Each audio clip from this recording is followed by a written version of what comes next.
യു.എ.യിൽ വരും ദിവസങ്ങളിൽ ചൂട് കൂടാൻ സാധ്യതയെന്ന് നിരീക്ഷണ കേന്ദ്രത്തിന്റെ അറിയിപ്പ്. താപനില ഉയർന്നേക്കുമെങ്കിലും ശക്തമായ കാറ്റിനും മൂടൽമഞ്ഞിനും കടൽക്ഷോഭത്തിനും സാധ്യതയുണ്ട്.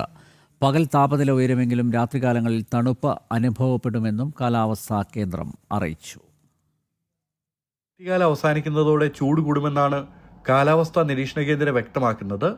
റിപ്പോർട്ട് പ്രകാരം യു.എയിലെ കാലാവസ്ഥയിൽ വലിയ മാറ്റങ്ങളുണ്ടാകും. വരും ദിവസങ്ങളിൽ രാജ്യത്തെ താപനില ഉയരുമെന്നും ഇതിനു മുന്നോടിയായി ശക്തമായ കാറ്റും തണുപ്പ് അനുഭവപ്പെടുമെന്നും കാലാവസ്ഥാ കേന്ദ്രം അറിയിച്ചു. വരും ദിവസങ്ങളിൽ പകൽ സമയത്ത് കഠിനമായ വെയിൽ അനുഭവപ്പെടാൻ സാധ്യതയുണ്ട്. അതിനാൽ പുറത്തിറങ്ങുന്നവർ അതീവ ജാഗ്രത പാലിക്കണമെന്നാണ് നിർദ്ദേശം. തീരദേശങ്ങളിലും ഉൾനാടൻ പ്രദേശങ്ങളിലും താപനില 33 ഡിഗ്രി സെൽഷ്യസ് മുതൽ 34 ഡിഗ്രി സെൽഷ്യസ് വരെ ഉയരാം. എന്നാൽ പർവ്വത പ്രദേശങ്ങളിൽ താപനില 23 ഡിഗ്രി സെൽഷ്യസിൽ താഴെയായി തുടരുകയും ചെയ്യും. പകൽ സമയങ്ങളിൽ താപനില ഉയരുമെങ്കിലും ആദ്യത്തെ ആഴ്ചകളിൽ രാത്രിയിൽ തണുപ്പ് അനുഭവപ്പെട്ടേക്കാം. കൂടാതെ വെള്ളിയാഴ്ച പുലർച്ചെ മുതൽ തീരദേശ മേഖലകളിൽ കനത്ത മൂടൽമഞ്ഞ് രൂപപ്പെടാനും സാധ്യതയുണ്ട്. അതിനാൽ കാഴ്ചപരിധി കുറയാൻ സാധ്യതയുള്ളതിനാൽ പുലർച്ചെ വാഹനമോടിക്കുന്നവർ പ്രത്യേകം ശ്രദ്ധിക്കണമെന്നും അധികൃതർ വ്യക്തമാക്കി.